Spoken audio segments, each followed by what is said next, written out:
Hey everyone, how's it going? This is Chris with the Caffeinated Contractor. I am here again. Today we're going to do a solo episode, and I want to cover today what are the 10 top questions you should be asking a contractor before you hire them. So when you embark on a project, you want to make sure that you're doing some interviews and you're taking the time to get to know contractors and comparing them, because this is a big deal. This is going to cost you some money. You want to make sure that this team, this person, this contractor is going to do the right job. So it's on you to do the due diligence. So here are some questions, top 10 questions you should be asking your contractors when you are taking on a project. First and foremost, you want to ask them if they're insured. Do they have insurance? Now, every contractor should have at least general liability insurance. They should provide you with a certificate of insurance, and upon request, they can add you as an additional insured on their certificate of insurance. That way, that if anything were to happen on the project, that their insurance will cover it. The other thing is, if they do have people on their payroll, you want to make sure that they do cover workers' comp insurance as well. But sometimes there's contractors who don't have employees. They'll just do their own work, or they'll sub it out. Sometimes that may not apply. So just check that out in your state. Along with that too is licensing. So depending on what state you're in, some states don't require a general contracting license, but a lot of states do. So just check the requirements in your state. And if they don't require a license, there's some things towards the end I can give you just to make sure that they are actually engaged in their industry and doing the things that they should do to stay on top of codes and changes in building and construction. The next thing is a sales contract. Now, I always tell people, do not exchange money, do not start a job unless there is a signed contract with you and the contractor. Now, there's a lot of one-pagers out there.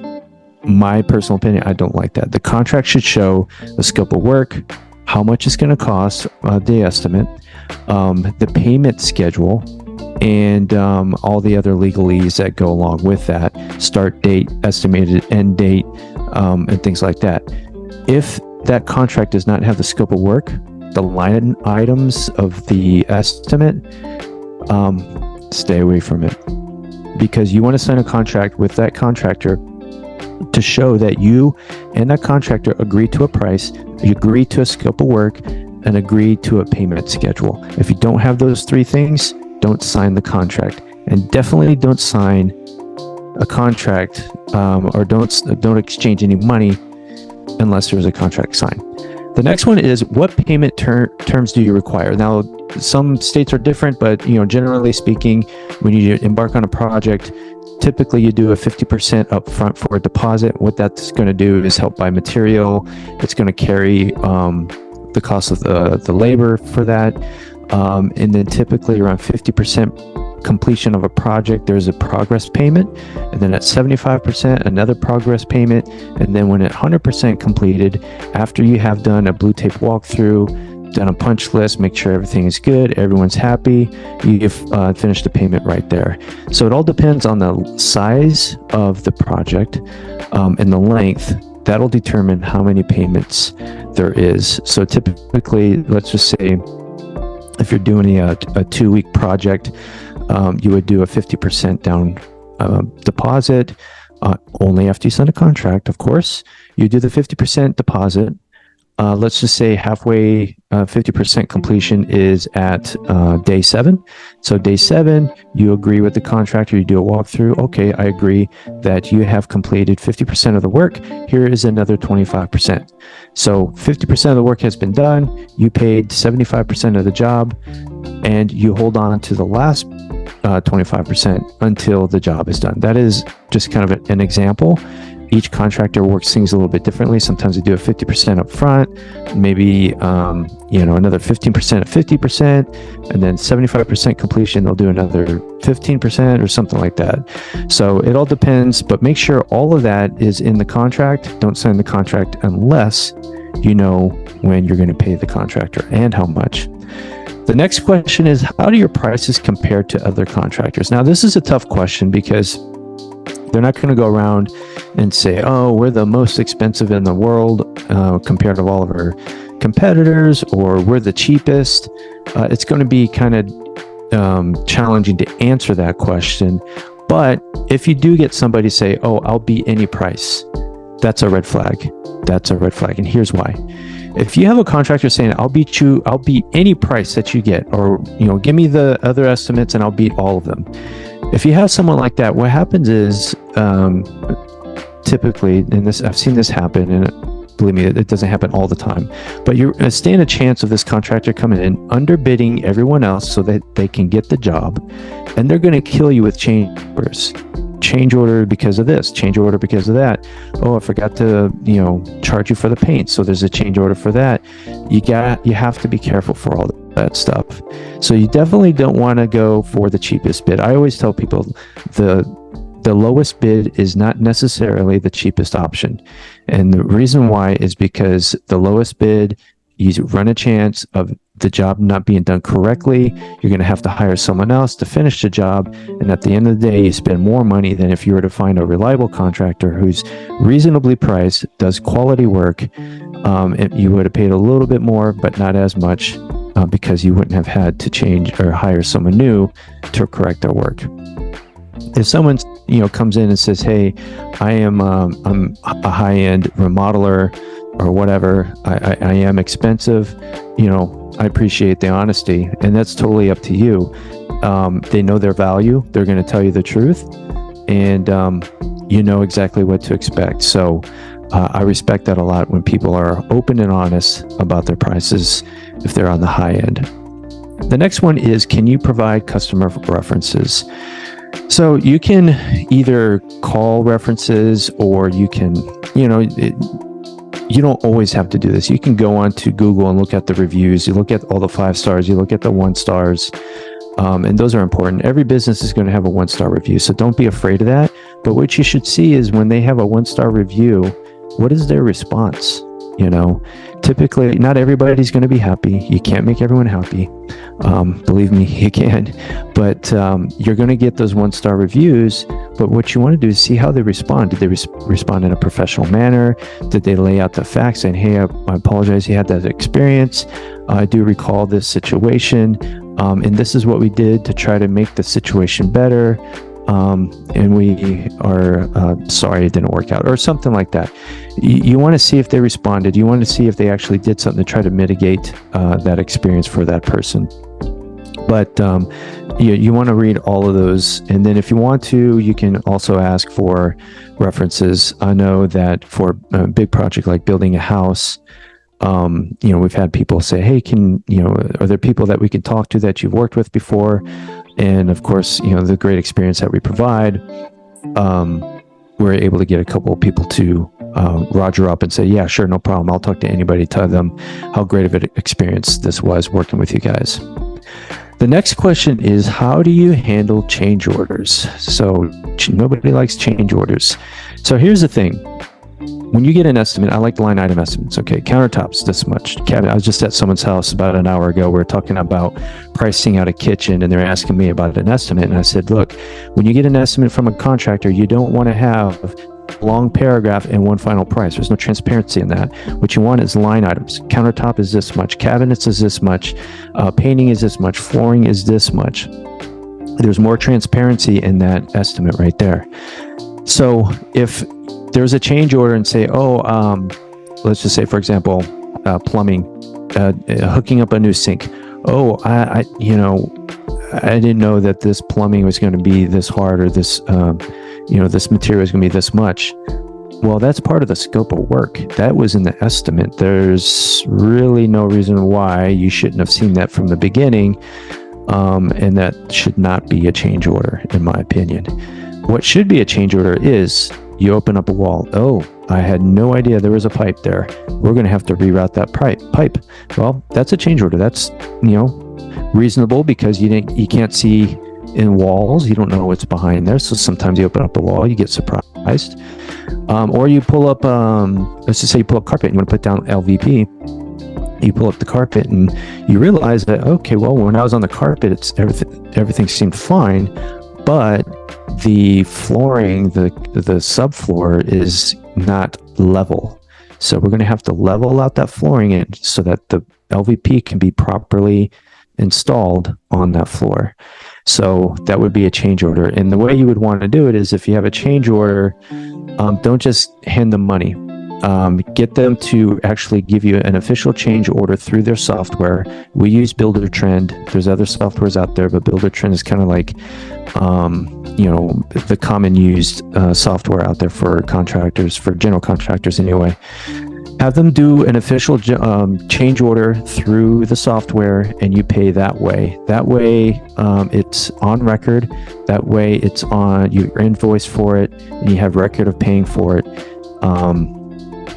And so that's how I would handle a change order, and make sure they have an official process for that. The next question is, are you a member of any professional associations? So that was, I was mentioning earlier, some states don't have a general contracting license requirement. For example, the state of Texas, where I'm at right now, it's not required for a general contractor to have a license. In fact, even if I wanted to have a license, even if I wanted to study and take a test, there is none out here for me to do. So what do I do? Well, I'm a part of the Greater Houston Builders Association, and they have a training pipeline for a professional home builder designation, and it takes about a year long. If you go to every single class. If you miss a class, then it probably takes about a year and a half, 2 years. And they're all required, and they have classes on contracts, electrical work, new codes for kitchens, which was really interesting for electrical and kitchens. They changed the code as of September 1st. There's some interesting changes on it, especially when you have like a kitchen island with the outlets and things like that. So you want to make sure, like, okay, I'm in Texas. There's no requirement for a license, but he's a part of the Greater Houston Builders Association, or the Texas Association of Builders, or nationally, it's the National Association of Home Builders, and they're involved in that. It's on their website. They have credibility. They're involved. Maybe you go on social media and you could see they're actually attending these functions. They're going to seminars. They're going to the committee hearings. That way, they're involved with other builders and other remodelers in the local area. That way, they can learn from each other. So, if they're not a member of that, doesn't mean they don't do a good job. It just, for me, it's like I want to work with somebody who's actually investing their time and their money and their education and their overall experience and in the industry. So I would look for that if you're outside of Texas and other areas. I know there is associations out there, but like I said, they do have the National Association of Home Builders, and there's other ones like that out there. So professional associations like that. The next one is, do you handle the acquisition of permits? So in my opinion, a general contractor should be turnkey, which means they do everything. You're hiring this person to manage the project, to manage the material, to manage the labor, manage all of the different trades coming in and out. And that includes going to the city and having this relationship already with the city to pull permits. So you want to ask them, like, hey, do you do permits? And if they say no, then I don't know. I mean, unless you really want to get involved in the project and pull your own permits, that's cool. But a general contractor should be turnkey, and they should be able to do that on your behalf. So ask them about permits.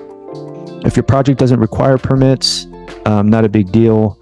But I would still ask anyway. That way you know that if this person is on top of their game or not. Next one, how do you handle project delays or unforeseen issues? So this is a big deal. Communication, right? Communication. How often do you communicate? You should communicate very often with your contractor.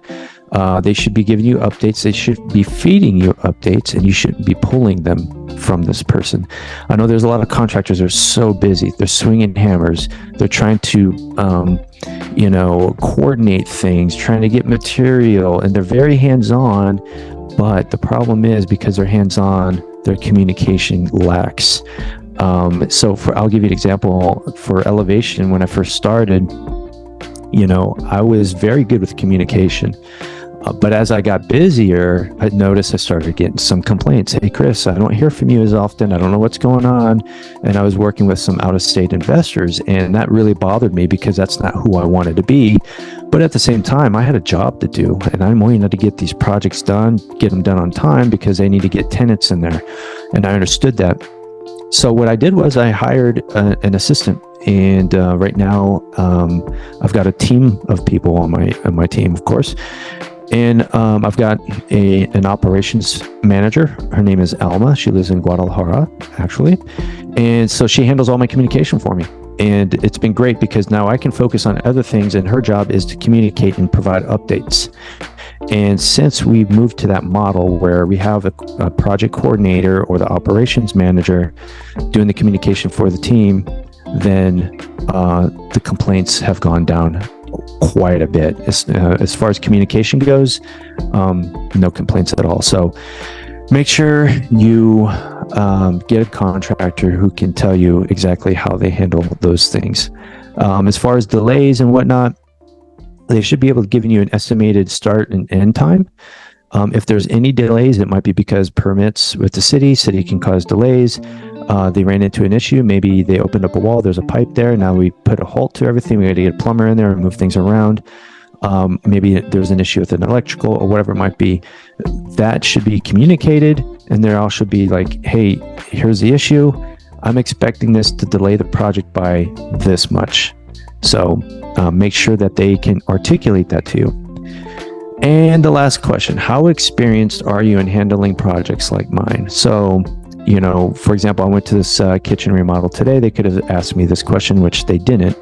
But I try to tell them anyway about our experience, what we do. That way, if they ever have that question in their mind later on, they can already say, oh, well, Chris already told me this, this, and this.